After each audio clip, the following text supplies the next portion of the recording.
আমি পূর্বা। আজ চলে এলাম তোমাদের কাছে পালং পনির বানানোর রেসিপি নিয়ে। এই রেসিপিটি অনেকেই বাড়িতে করে দেখেছো। এটি খেতে খুব ভালো হয়। এটি বানানোর জন্য আমাকে যা যা উপকরণ নিতে হবে সেটি আগে তোমাদের আমি একটু দেখিয়ে দিচ্ছি। প্রথমে আমি যেটা করেছি, পনির নিয়ে সেটাকে ছোট ছোট টুকরো করে আমি একটু তেলের মধ্যে নাড়িয়ে নিয়ে গরম জলে রেখে দিয়েছি। এদিকে পালং শাক নিয়ে পালং শাকটাকে অল্প জলে ভাপিয়ে নিয়ে জল ঝরিয়ে রেখেছি। সাথে নিয়েছি একটা পেঁয়াজ, টমেটো, আদা, 3 কোয়া রসুন এবং লঙ্কা। লঙ্কাটা তোমরা যে যেরকম ঝাল খাও সেই ঝালের পরিমাণে দিতে হবে। তাওয়ার মধ্যে অল্প সাদা তেল দিয়ে তার মধ্যে একটু ধনে, একটু সাদা জিরে, একটুখানি গরম মশলা নিয়ে আমি সেটাকে ভালো করে একটু গরম করে নিলাম। এরপর আমি এই তেলের মধ্যেই অল্প একটুখানি বাটার দিয়ে দেব।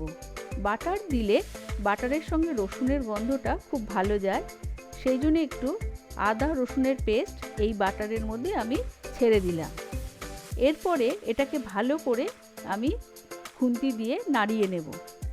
এরপরে এটাকে ভালো করে নাড়ানো হয়ে গেলে পরে এর মধ্যে যতক্ষণ না গন্ধ আসে এটাকে আমি তেলের মধ্যে একটু একটু করে নাড়তে থাকব।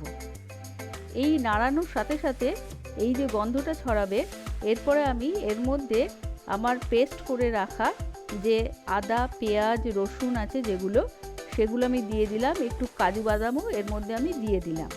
তোমরা আগেও পেস্ট করে নিতে পারো বা পরেও পেস্ট করে নিতে পারো। তেলের মধ্যে এই আদা, পেঁয়াজ, রসুন এগুলোকে আমি নাড়িয়ে নেওয়ার পরে এটাকে একটু ঠান্ডা হতে দেবো।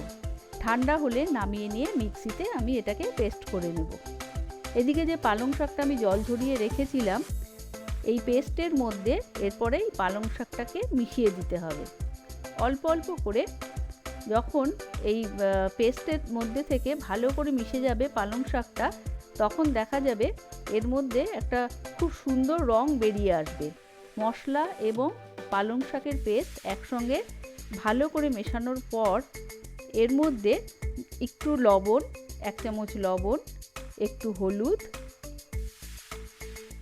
এবং একটুখানি ধনের গুঁড়ো বা জিরের গুঁড়ো, যেটা তোমাদের ঘরে থাকবে সেটা তোমরা এর মধ্যে মিশিয়ে দেবে। মিশিয়ে দেওয়ার পর একটুখানি লাল লঙ্কার গুঁড়ো আমি এর মধ্যে দিয়ে দিচ্ছি। দেওয়ার পরে ভালো করে এটাকে আমি মিশিয়ে নিলাম। মিশিয়ে নেওয়ার পরে একটুখানি ঈষদুষ্ণ গরম জল এবং পনির আমি দুটো এর মধ্যে ছেড়ে দিলাম। তারপরে এভারেস্ট গরম মশলা এবং একটু ঘি, এই দুটো নামাবার সময় এই মিশ্রণের মধ্যে দিয়ে দিতে হবে। অবশ্যই তোমরা বাড়িতে বানাও, রুটি, পরোটা সব কিছুর সঙ্গেই এটা খেতে চমৎকার লাগে। তবে আজ এর পর্যন্তই, দেখা হচ্ছে পরবর্তী ভিডিও।